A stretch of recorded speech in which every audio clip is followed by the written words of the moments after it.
नमस्कार दोस्तों, स्वागत है आपका सीपी स्मार्ट क्लासेस में। दोस्तों, आज की इस वीडियो में रोजगार से संबंधित खबरों पर चर्चा करेंगे। तो सबसे पहले इसमें देख लेते हैं 69,000 शिक्षक भर्ती के बारे में। महिला अभ्यर्थी ने अपने मन से तय किए अंक याचिका खारिज, ओएमआर प्रति लगाकर हाईकोर्ट में मूल्यांकन को दी थी चुनौती।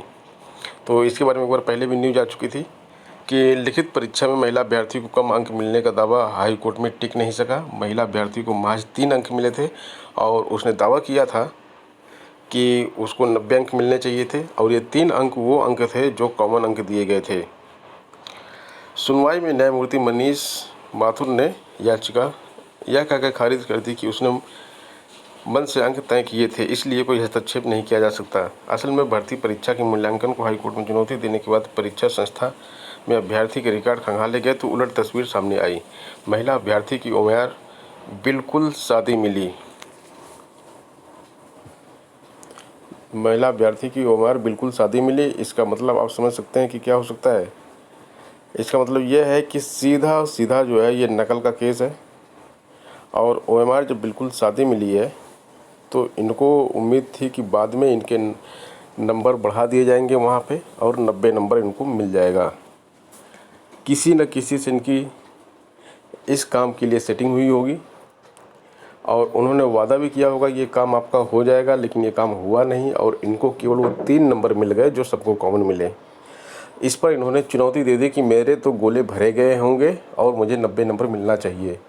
लेकिन जब वहाँ पर ओएमआर निकाली गई तो वो सादी मिली। जिसको इन्होंने लगाया था इस काम के लिए उन्होंने इनका ये काम नहीं किया।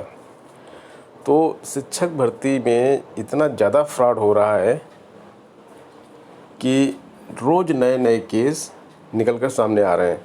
अब इनको इतना ओवर कॉन्फिडेंस था उस बंदे के ऊपर कि जिन्होंने इनको बोला था कि आपको हम पास करवा देंगे 90 नंबर दिला के, कि ये सीधे कोर्ट पहुंच गई। गलत उत्तरों को लेकर इलाहाबाद हाई कोर्ट में जो याचिकाएं लगी हुई हैं उनमें देखिए एक अमरेंद्र कुमार सिंह व 706 अन्य लोगों की है, मनोज कुमार यादव व 36 अन्य की है, अंशुल सिंह व 29 अन्य लोगों की है, सुनीता व 35 अन्य लोगों की याचिकाएं लगी हुई हैं। और इसकी सुनवाई 27 मई यानी कि बुधवार को होगी, यानी कि आज इनकी सुनवाई होगी। इलाहाबाद हाई कोर्ट के न्यायमूर्ति प्रकाश पंड्या के पीठ के समक्ष याचिकाएं सुनवाई के लिए लगाई गई हैं। याचिकाओं का कहना है कि कई प्रश्नों के उत्तर विकल्प गलत होने के कारण सही जवाब देने के बावजूद उन्हें मेरिट में स्थान नहीं दिया गया। वहीं गलत उत्तर देने वालों को चयनित कर दिया गया है। याचिकाओं में गलत उत्तर वाले प्रश्न हटाकर नए सिरे से मेरिट लिस्ट बनाई जाए, साथ ही घोषित रिजल्ट को रद्द किया जाए। याचिका में अन्य कानूनी मुद्दे भी उठाए गए हैं। ज्ञात हो कि लखनऊ खंडपीठ में भी प्रश्नों के गलत जवाब प्रकरण की सुनवाई चल रही है। वहाँ 28 मई को कोर्ट सुनवाई होगी। तो 27 मई का जो आज सुनवाई हो रही है इलाहाबाद में, इसके साथ साथ जो है कल एक 28 मई को सुनवाई होगी, वो लखनऊ में होगी। वहाँ पर सेम केस है। 69,000 शिक्षक भर्ती में ऑनलाइन आवेदन की समय सीमा बढ़ गई है, 2 दिन बढ़ा दिया गया। 28 तारीख की रात 12 बजे तक आप आवेदन कर पाएंगे और 1,32,000 लोग आवेदन कर चुके थे। और मंगलवार की शाम का डेटा लिया जाए तो 1,35,000 लोग आवेदन कर चुके थे, यानी कि सोमवार से मंगलवार के बीच में केवल 3,000 लोगों ने आवेदन किया और अभी भी 11,000 से अधिक आवेदन करना है।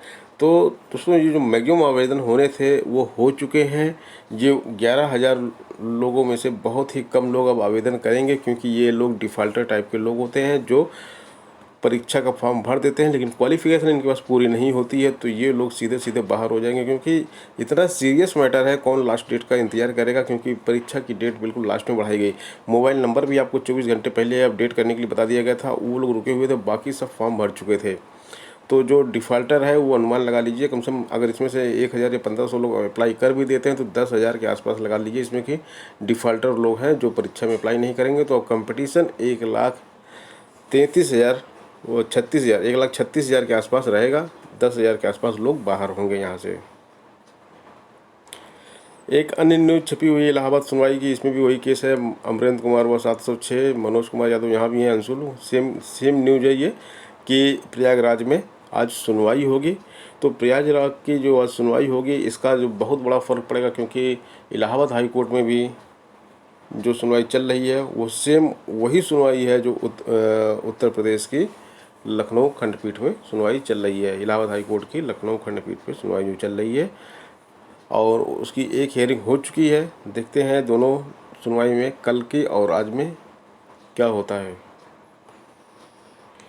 ओवरलैपिंग की बात नेताओं तक पहुंच चुकी है और प्रसपा यानी कि प्रगतिशील समाजवादी पार्टी के अध्यक्ष शिवपाल सिंह यादव, जो कि पहले समाजवादी पार्टी में थे, 69,000 प्राथमिक शिक्षक भर्ती में आरक्षण का ईमानदारी और कठोरता से पालन करने की मांग की। इन्होंने कहा कि इस भर्ती प्रक्रिया में सामान्य वर्ग के लिए 65, पिछड़े वर्ग में अभ्यर्थियों के लिए 60% प्राप्तांक के आधार पर मेरिट बनाकर आरक्षण नियमों का पालन किया जाना चाहिए। आरक्षण नीति के अनुसार उच्च मेरिट वाले अभ्यर्थियों की गणना सामान्य श्रेणी में की जाती है, भले वह पिछड़े वर्ग अनुसूचित जाति के हों। इसका ध्यान रखते हुए चयन किया जाए, किसी भी स्थिति में इस नियम की अवहेलना न की जाए।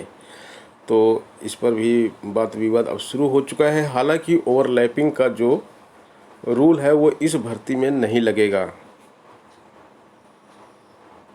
ये यहाँ पे लिखा हुआ मोबाइल संशोधन के बाद मात्र 3,000 आवेदन हुए हैं। तो जो मात्र 3,000 आवेदन हुए, बस यही आवेदन होने थे, बाकी और कुछ भी आवेदन नहीं है इसमें, क्योंकि ये यहाँ पे बता दिया गया है कि सोमवार को जहाँ कुल आवेदकों की संख्या 1,32,000 थी, वहीं मोबाइल में संशोधन का विकल्प देने के बाद मंगलवार की शाम 7:30 तक यह संख्या मात्र 1,35,000 ही पहुँची।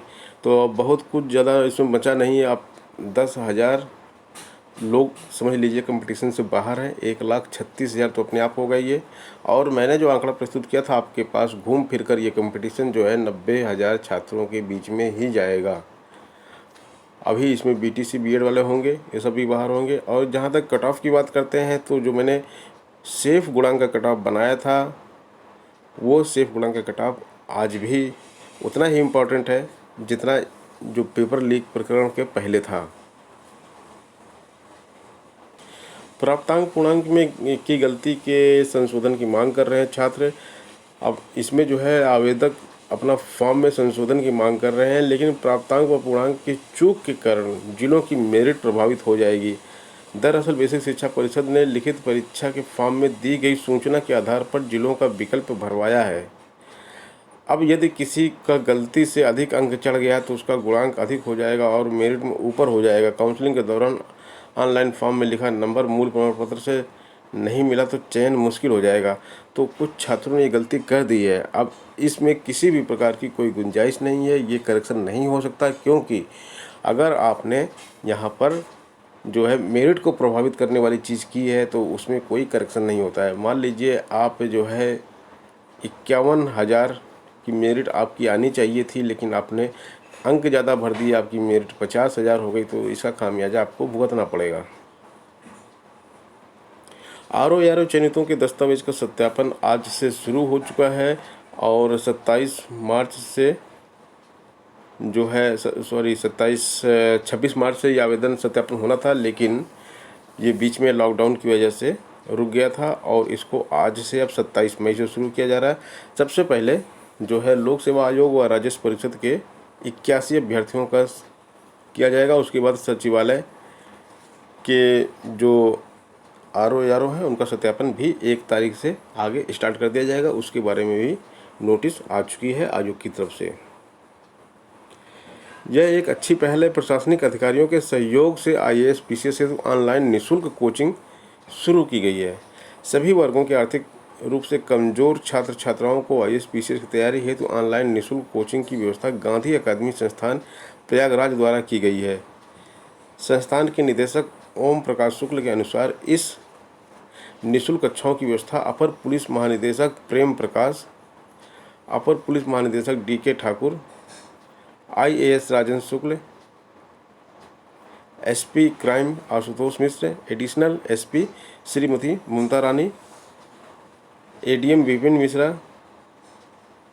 और SDM Suraj Yadav, PCS Amita Singh, PCS Ravindra Singh, assistant commissioner Jayprakash Shukla, PCS Santosh Yadav, जिला commandant Preeti Shukla, DSP Ashok Yadav, DSP Sandeep Singh, SDM Arun Singh, RTO Ramchandra Bharti, तहसीलदार लाल कृष्ण पटेल डिप्टी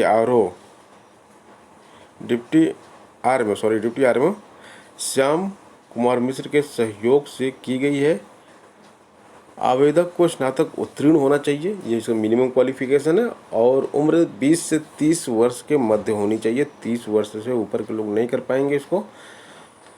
लॉकडाउन और सामाजिक दूरी को ध्यान में रखते हुए संस्थान के कार्यालय से फॉर्म का वितरण नहीं होगा। इन कक्षाओं में शामिल होने के लिए किसी प्रकार का कोई शुल्क देय नहीं होगा। कक्षाएं 4 जून से प्रारंभ होंगी। इच्छुक अभ्यर्थी संस्थान के व्हाट्सएप नंबर, यहाँ पे देखिए ये नंबर जो दिया गया ये बहुत इंपॉर्टेंट है, यहाँ पे आप अपना बायोडाटा भेजकर आवेदन कर सकते हैं। तो ये बहुत अच्छी पहल है उन छात्रों के लिए जो सिविल सर्विसेज से तैयारी करते हैं और लॉकडाउन की वजह से उनकी तैयारी बाधित हो रही है। तो दोस्तों ये थी आज की प्रमुख खबरें। मिलते हैं नेक्स्ट वीडियो में नई अपडेट के साथ। धन्यवाद।